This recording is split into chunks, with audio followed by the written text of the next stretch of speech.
The desert wind whistled through the wooden slats of the ramshackle saloon as the widow stepped off her horse, dust clinging to her skirts. Eyes as cold and sharp as the desert sun locked onto the lone cowboy leaning against the bar. "The only punishment I deserve is to be choked to," she whispered, her voice trembling yet defiant. "Death if I'm wrong about you." Every patron froze. Every heart in the room skipped a beat. Who was this woman, and why would a whisper like that carry the weight of life and death? Tonight, secrets would burn hotter than the high noon sun.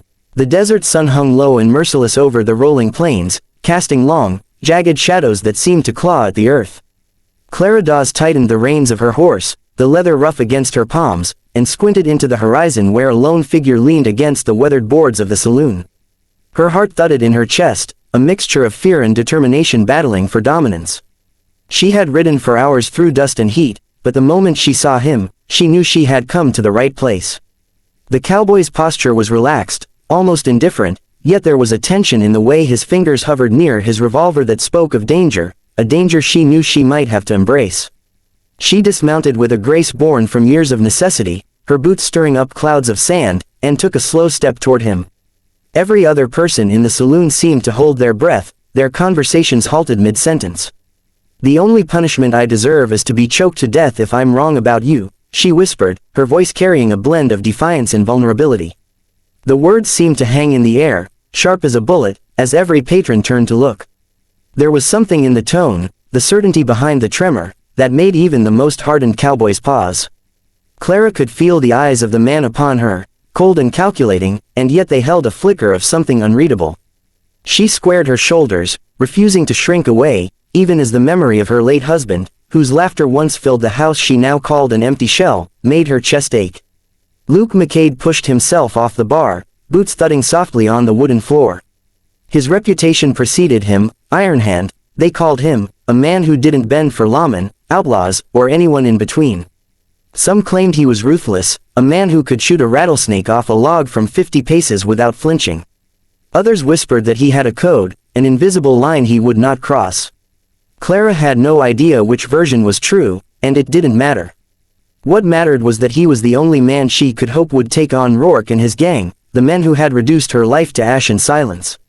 "You're far from any law, Luke McCade," she said, her voice steadier than she felt. "I need someone who can fight fire with fire. Can I trust you?" Luke's eyes narrowed. He studied her for a long moment, tracing the lines of her face, the grit in her hair, the fire in her eyes.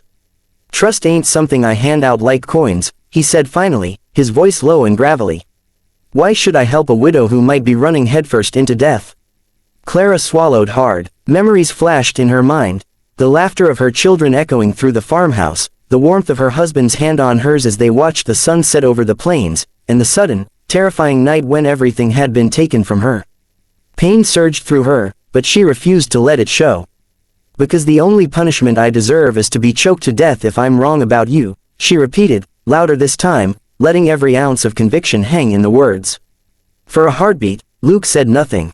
The wind outside stirred, carrying with it the scent of sagebrush and dust, and Clara felt the moment stretch, delicate and dangerous. Then, with a small nod, he turned and led her out of the saloon. The wooden doors creaked as they swung behind them, the sound swallowed by the vast emptiness of the prairie. Their horses waited, and the ride began, each hoofbeat a drumbeat in the tension that bound them together.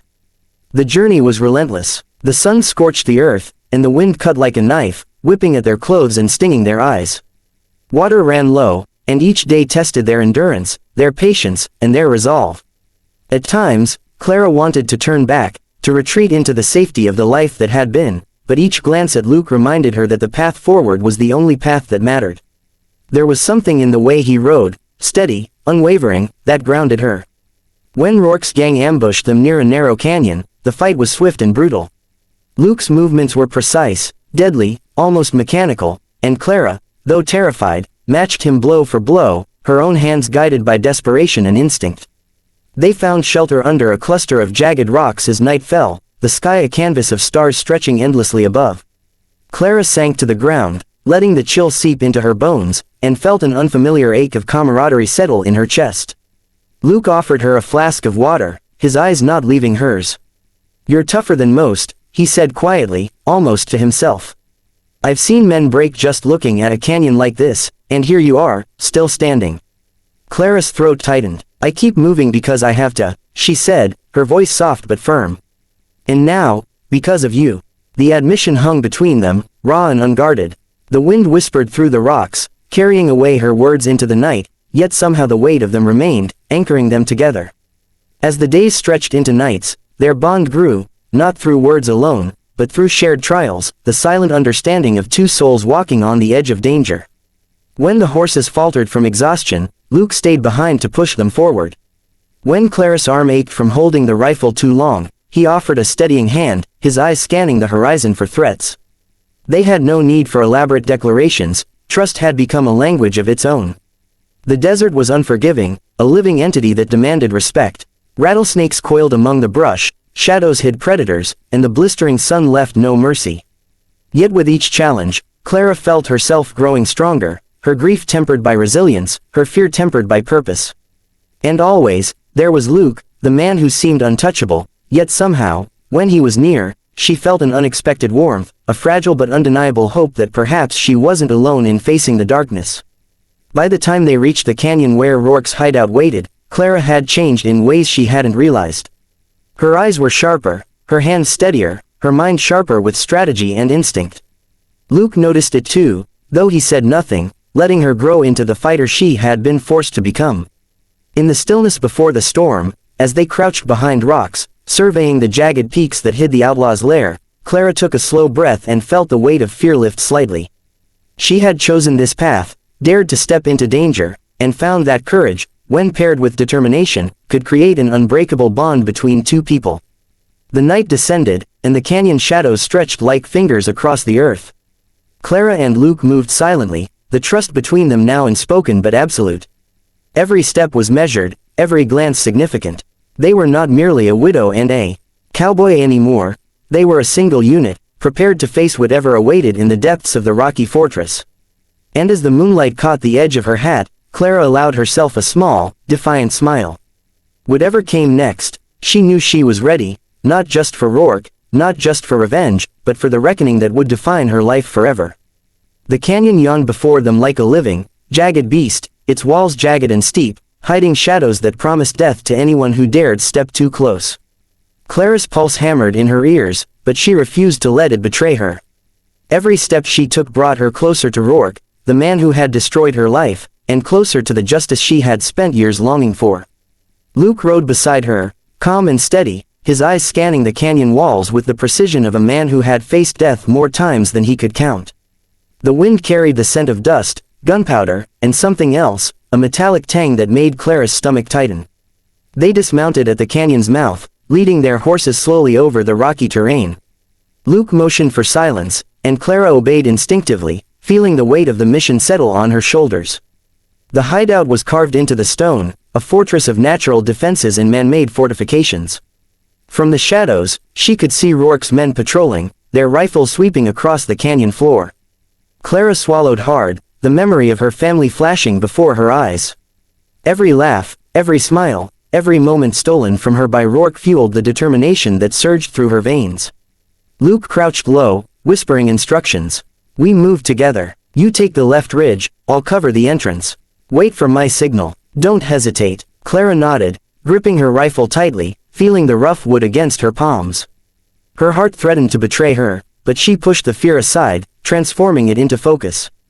She wasn't just fighting for revenge, she was fighting for her life, for the legacy of those she had lost, and for the chance to reclaim the freedom that had been stolen from her. The first encounter was sudden and brutal.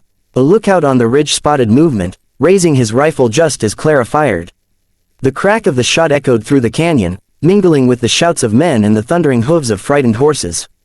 Clara's aim was true, and the lookout fell back into the shadows, a scream cut short by the certainty of her resolve. Luke moved like a shadow beside her, disarming another gunman with fluid precision. The fight was chaotic, but Clara's fear was gone, replaced by a fierce clarity. Every movement was calculated, every breath measured. She was no longer a widow haunted by loss, she was a force of nature, a hurricane of justice and vengeance. The battle raged through the hideout, dust swirling around them, gunfire shattering the tense silence. Clara ducked behind a rock as bullets tore into the stone near her head. She could hear Rourke's laughter somewhere deeper in the fortress, a cruel sound that made her blood boil. She remembered the nights she had spent crying alone in her empty home, the nights she had begged for someone, anyone, to come and bring justice. Now, standing here, rifle in hand, she realized she was the answer to her own prayers. Luke's presence beside her was a balm, his steady hand and unwavering gaze a reminder that she was not alone. Hours seemed to stretch like days as they fought their way through the winding corridors and jagged rock passages.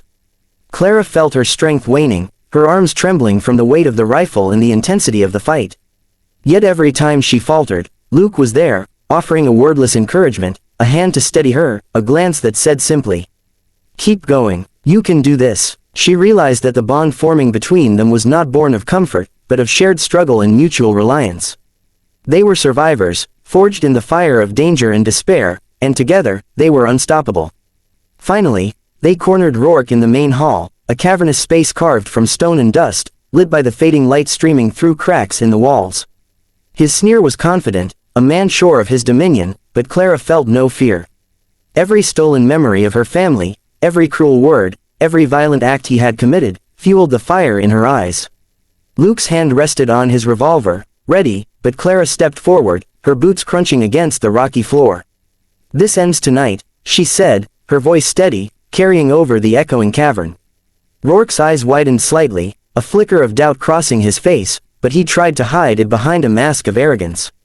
"And what makes you think you can stop me, little widow?" He sneered, the words hollow in the face of Clara's unwavering gaze. She didn't answer immediately. Instead, she raised her rifle, aimed, and let the weight of years of grief and anger settle into her hands.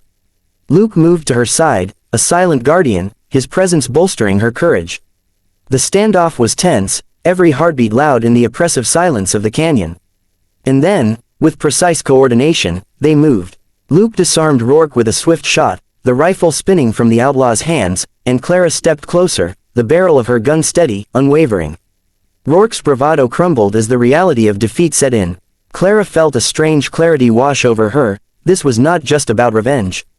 It was about reclaiming her life, about proving to herself that the grief that had shackled her would no longer dictate her fate. She could feel the weight of every stolen moment, every loss, lifting with each breath she took. The victory was not merely physical, it was a triumph of will, spirit, and courage. With the outlaw subdued, they led him to the canyon's edge where the lawmen awaited, their faces a mixture of relief and awe. Clara stood beside Luke, the dust settling around them like a shroud of hard-won justice. She realized, in that moment, that the journey had changed her in ways she hadn't anticipated. The widow who had ridden into the canyon alone was no longer defined by loss, she was defined by resilience, by courage, and by the bond forged in fire with a man who had proven himself a true partner in every sense. As the sun dipped below the horizon, painting the canyon walls in hues of gold and crimson, Clara allowed herself a small, victorious smile. Luke glanced at her, his eyes reflecting the fading light, and for a fleeting moment, the weight of all the battles, all the pain, seemed to lift. "You were right," he said softly, almost to himself. "The punishment you feared, you didn't deserve it. You deserved to live, and maybe, something more." Clara's chest swelled with a mixture of relief and hope. For years, she had carried the burden of loss and injustice, believing that her only path was one of mourning. Now, standing here, surrounded by the ruins of Rourke's reign, she understood that courage and determination had carved a path to freedom, to justice, and perhaps even to happiness. Luke reached out, taking her hand, and she felt the solidity of trust, the warmth of shared survival, the unspoken promise that they would face the future together. The canyon grew quiet as night fully claimed the sky, stars piercing the darkness like tiny beacons of hope. Clara and Luke mounted their horses, the reins steady in their hands, the weight of the past finally feeling manageable. As they rode into the open plains, dust rising around them in golden swirls, Clara felt a profound sense of liberation. The widow and the cowboy were no longer defined by fear or loss, they were defined by their courage, their partnership, and the choices they had made to reclaim their lives. Every mile they rode felt like a victory, every gust of wind like a whisper of approval from the spirits of the past. Clara realized that the journey had been about more than punishing Rourke, it had been about reclaiming herself. And as the first hints of dawn crept over the horizon, she understood that the frontier, vast and unforgiving, had tested her and found her worthy. For the first time in years, she felt truly alive, and the road ahead, while uncertain, was filled with possibility.